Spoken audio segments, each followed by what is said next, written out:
My name is Lucy Bennett. I'm 31 years old, and I work as a maintenance electrician in Madison, Wisconsin. My life runs on structure: early mornings, predictable routes, systems that break, get diagnosed, and get fixed. There's a rhythm to it. You learn to trust patterns. You learn that every problem has a source. You just have to trace it back far enough.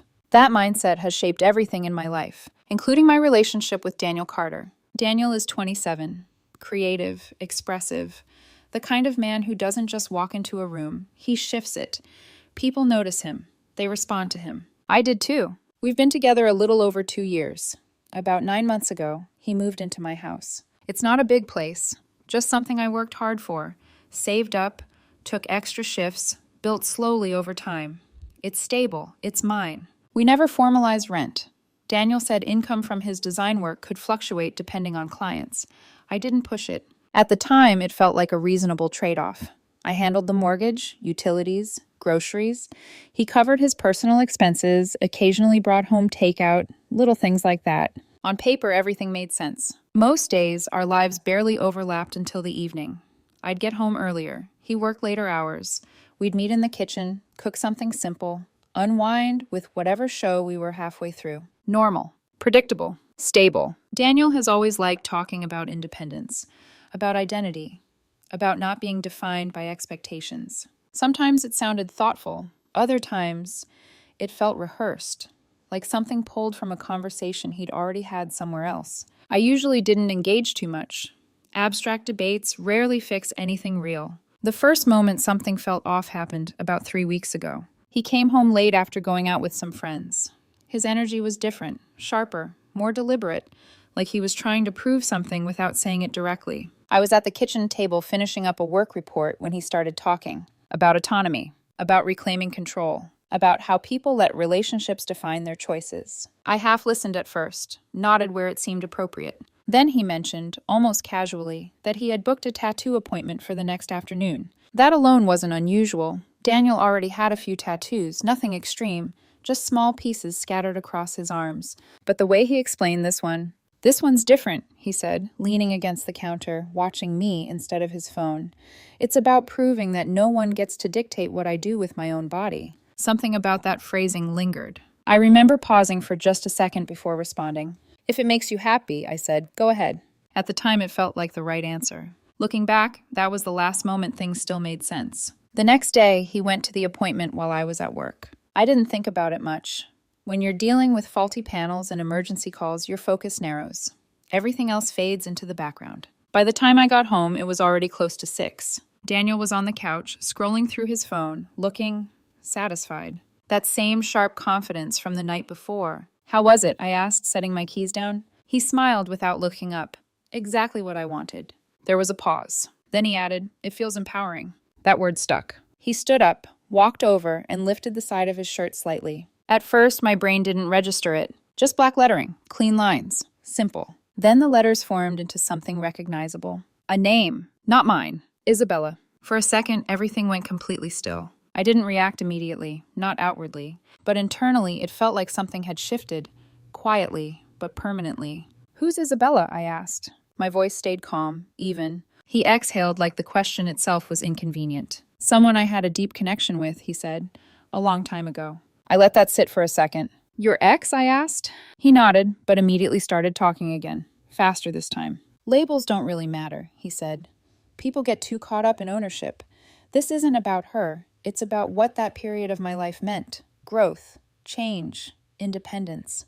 The explanation came too smoothly, like he'd already practiced it. What made it worse wasn't the words. It was the tone. There was no hesitation, no awareness of how this might land, no consideration. Just certainty, like he'd done something completely normal. I stood there, looking at him, trying to process the gap between what I was seeing and how he was presenting it. You tattooed another person's name, I said slowly, while you're in a relationship. He shrugged. My body isn't a shared asset, he replied. It's mine. And mature partners understand that autonomy doesn't stop just because you're dating someone. The way he said it, like I was the one misunderstanding something basic. Like the reaction I hadn't even fully expressed yet was already wrong. I didn't argue. Not then. I just nodded slightly and walked into the kitchen. Started cutting vegetables. Routine. Something controlled. But as I stood there, knife moving in steady, repetitive motions, a thought settled in. Daniel kept using the word autonomy, but what he meant was freedom without consequence. And that only works when someone else is quietly carrying the weight underneath it. That night, we ate dinner like nothing had happened. He talked about work, about a new client, about something trivial someone said at a coffee shop. Normal conversation. Almost too normal, like the earlier moment had already been resolved, at least in his mind. Every time the topic drifted anywhere near relationships, he circled back. Autonomy, independence, freedom. At one point, he even said something that stayed with me. People treat relationships like contracts, he said, leaning back in his chair. Like if someone provides something, they get control in return. That's not how it should work. I didn't respond, just listened, because the irony of hearing that, while he was sitting in a house I paid for, was impossible to ignore. The next morning, my alarm went off at 6. Same as always. I got ready, walked into the kitchen. Daniel was making coffee. He reached up for a mug, and for a split second, the edge of the tattoo became visible again. Isabella. Seeing it in daylight made it feel more real. Less abstract, more permanent. I paused by the door. One question, I said. He looked at me, already slightly impatient. Why did you think that was appropriate? I asked. Tattooing another woman's name while living with your girlfriend?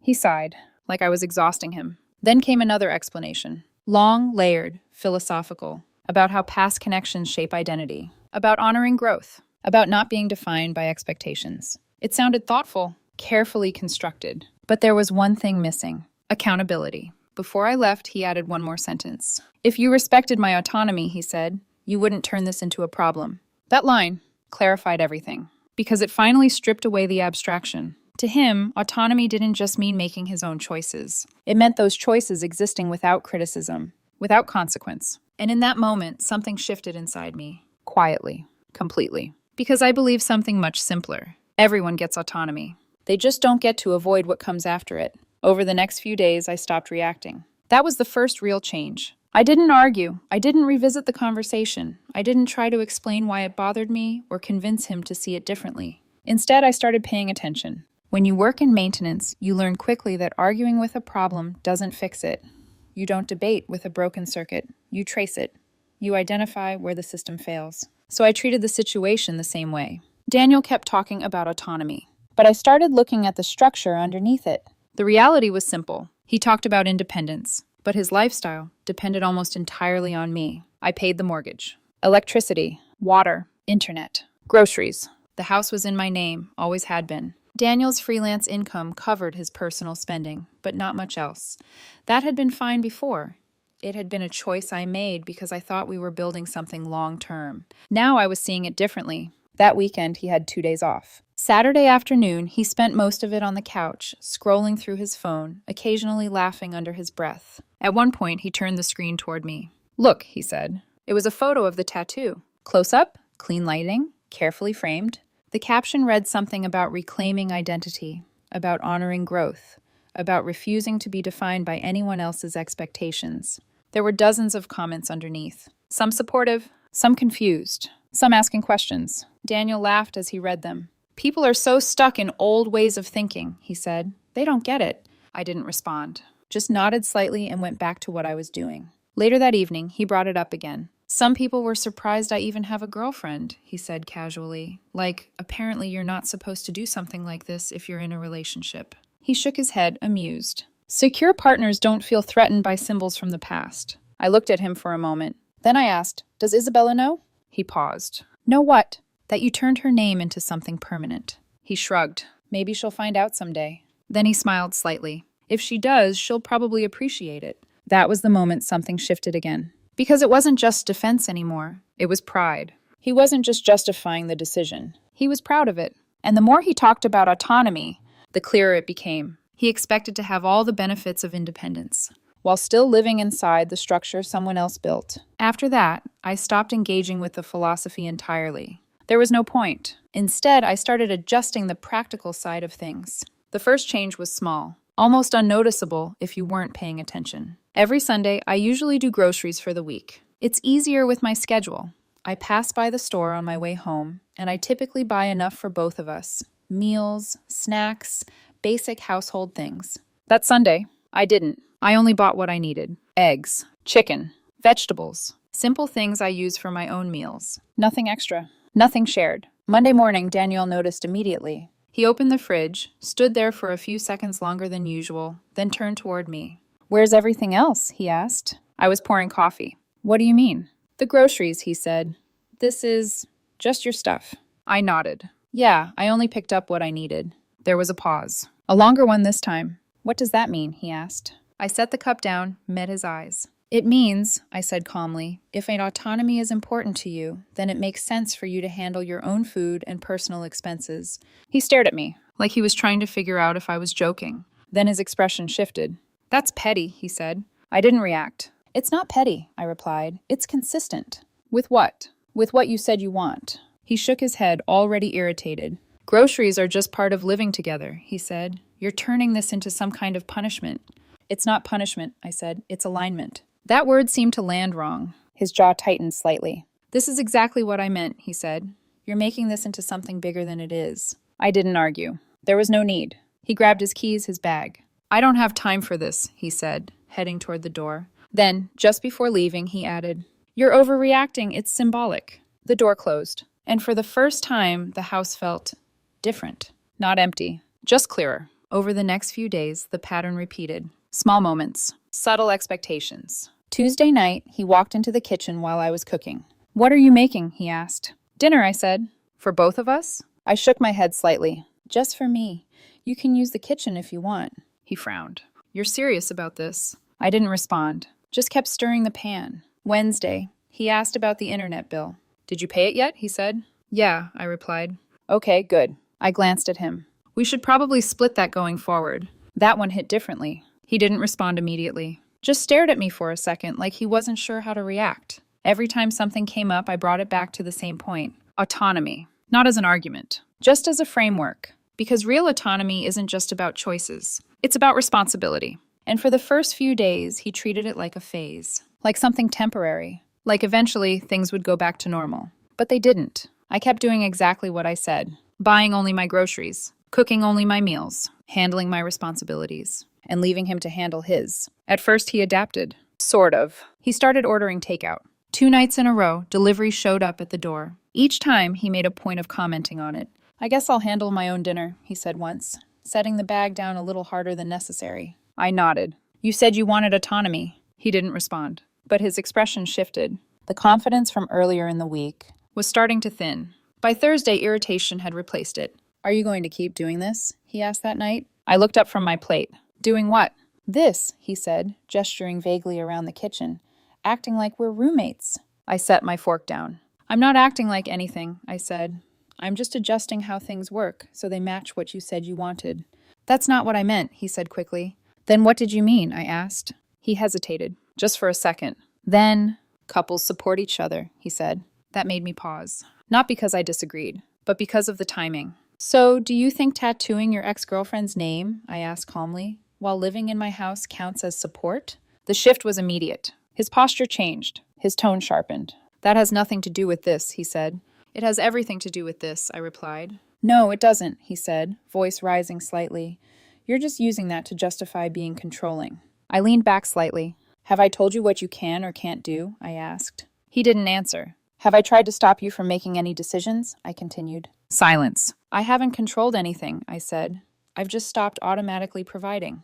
That sentence landed, harder than anything else I'd said all week. Because it wasn't emotional. It wasn't reactive. It was just true. And for the first time since the tattoo, he didn't have a response ready. By Friday morning, the energy in the house had changed completely. Not explosive, not loud, just tense, like something was slowly tightening beneath the surface. Daniel was in the kitchen when I walked in, scrolling through his phone with a kind of distracted irritation. He looked up briefly when I grabbed my coffee, then hesitated. "Hey," he said. I paused. "Yeah?" There was a slight shift in his tone, less confident, more measured. "Can you transfer me some money?" he asked. "My last payment came in lower than expected, and I need gas." A few weeks ago, I wouldn't have thought twice. It would have been automatic. But now, I just looked at him for a second, then shook my head. "No." The silence that followed felt different from all the others. Longer. He blinked, like he hadn't heard me correctly. "What?" I said no, I repeated calmly. "You've been pretty clear about wanting autonomy. That includes managing your own finances." For a moment, he didn't say anything. And in that moment, I saw it. The shift. The word he had been using so comfortably all week didn't feel the same when it applied to him. That's not the same thing, he said finally. It is, I replied. No, it's not, he said, frustration creeping into his voice. You're just twisting things now. I picked up my keys. I'm not twisting anything, I said. I'm taking you seriously. He stared at me, like that answer somehow made it worse. Then I left. Work that day was easy. Not because the job itself was simple, but because it made sense. Circuits either connect or they don't. There's no ambiguity, no philosophy, just cause and effect. By the time I got home, Daniel was already there. The house felt heavier, like the tension had been sitting there all day, waiting. He was in the living room, arms crossed, TV on, but muted. We need to talk, he said as soon as I stepped inside. I set my bag down. Okay. What you're doing isn't normal, he said. This whole system you've created, it's passive-aggressive. It's not a system, I said. It's just boundaries. That's not what boundaries are, he snapped. Then what are they? I asked. They're not this, he said, gesturing again. They're not cutting someone off over something symbolic. I didn't respond immediately. Just walked into the kitchen, set my things down, started preparing dinner. Routine. He followed. This isn't how people handle relationships, he continued. You don't just withdraw support because you don't like a decision. I glanced at him briefly. I didn't withdraw support because I didn't like it, I said.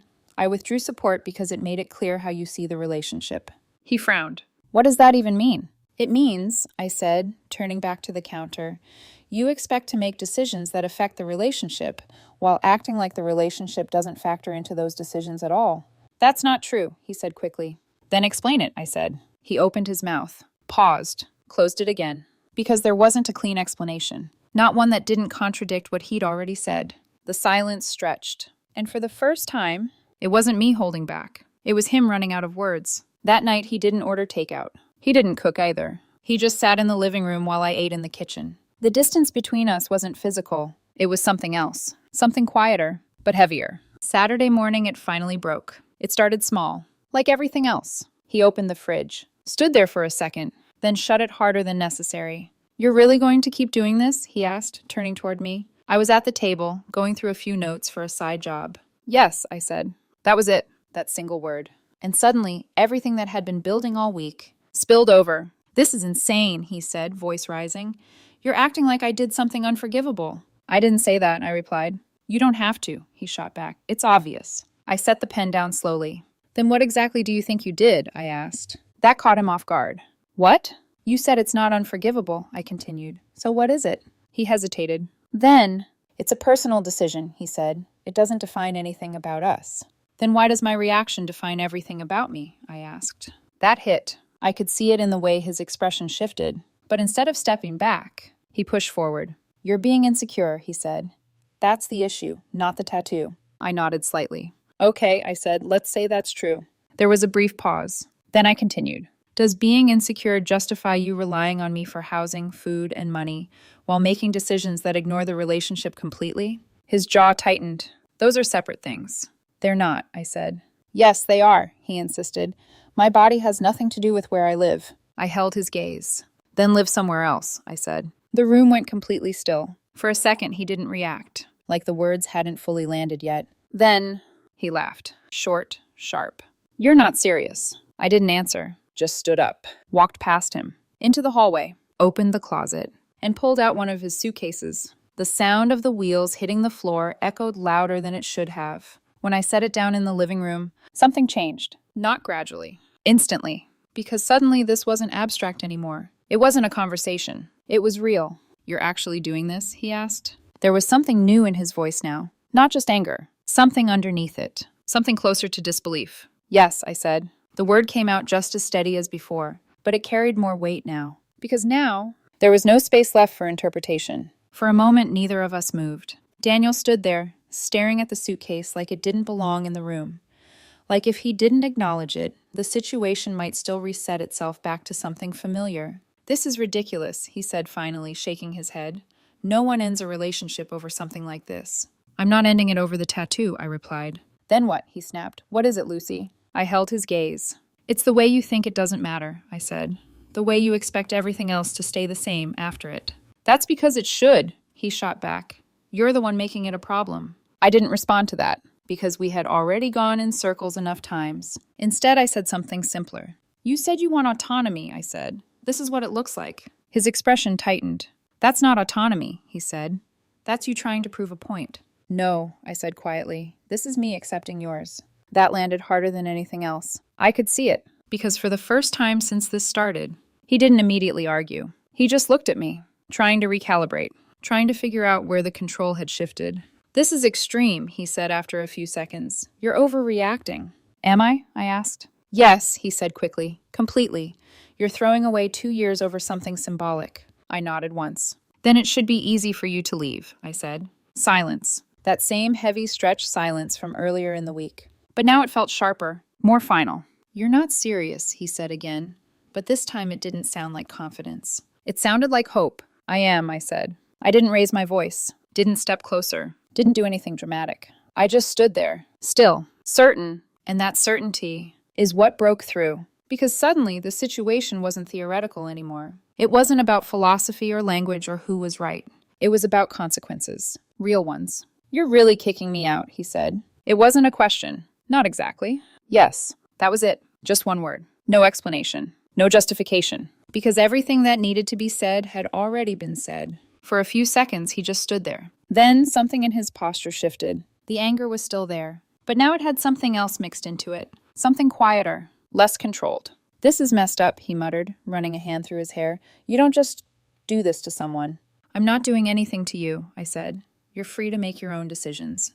That's not the same, he said sharply. It is, I replied. It just doesn't feel the same when you have to deal with it yourself. That hit, harder than before, because this time there wasn't a quick response. No prepared line, no philosophical deflection. Just a pause, then frustration. He turned away, pacing across the living room. You're being petty, he said. This is about control. If it were about control, I said calmly, I would have tried to stop you. He didn't answer, because he knew I hadn't. You made your decision, I continued. This is mine. He stopped pacing, looked at me again, longer this time, as if he was trying to find something in my expression.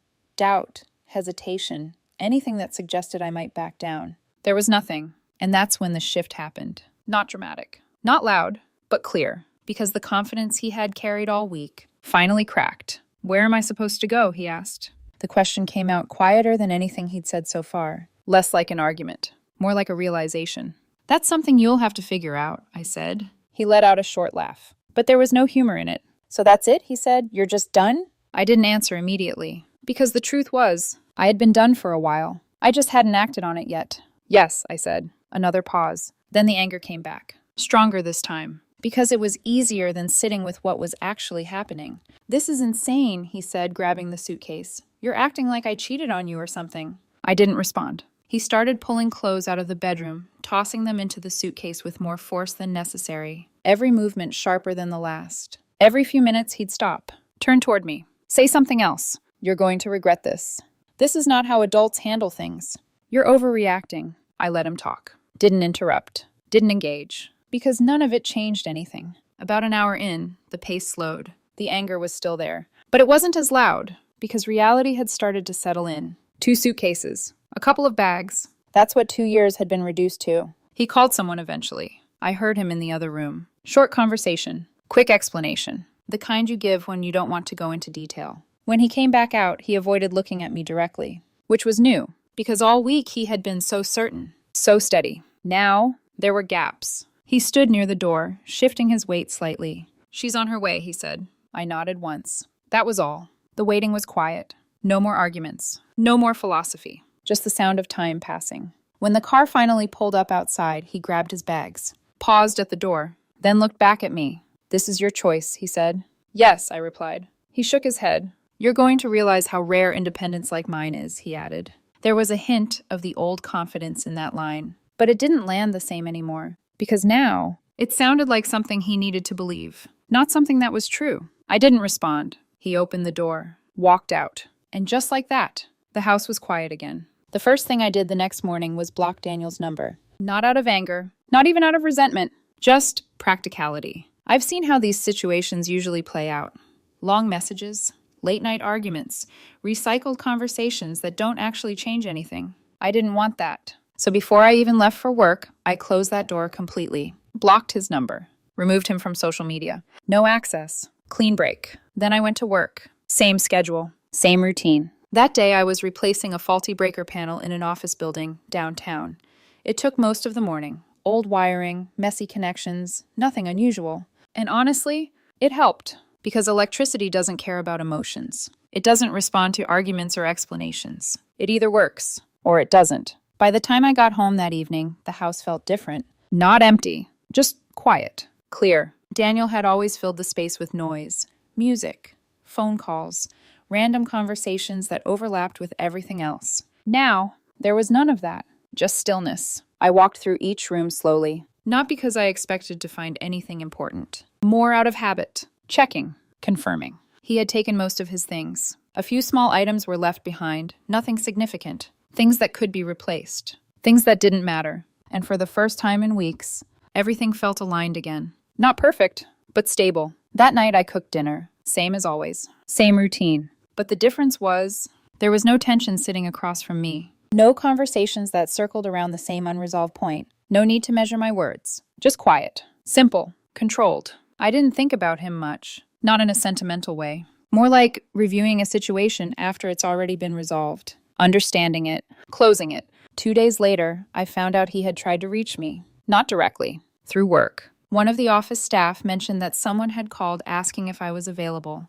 They didn't give out my schedule, but they recognized the name. Daniel. That confirmed what I already knew. Blocking him had been the right decision, because if there had been even a small opening, he would have used it, and the conversation would have started all over again. Same points, same arguments, same outcome. A few days after that, he tried one more time. Different number. Message came in late evening while I was on the couch. Short. Direct. Blocking me is childish. Mature people know how to communicate. I read it once, then blocked that number too. No response. No hesitation. Because by that point, there was nothing left to communicate. Everything that needed to be said had already been said, just not in the way he expected. Over the next week, I made a few small changes around the house. Nothing dramatic, just adjustments. The spare room he used for clothes, I turned it into a workspace. Tools, equipment, parts for side jobs, something functional, something useful. And with each change, the space started to feel more like mine again. Not shared, not negotiated, just mine. Every now and then, I still think about that moment. The tattoo. The way he stood there, completely certain that what he had done existed outside of consequence. And how quickly that certainty shifted when the structure underneath it disappeared. Because the tattoo itself was never really the issue. People make questionable decisions all the time. Things they regret. Things they outgrow.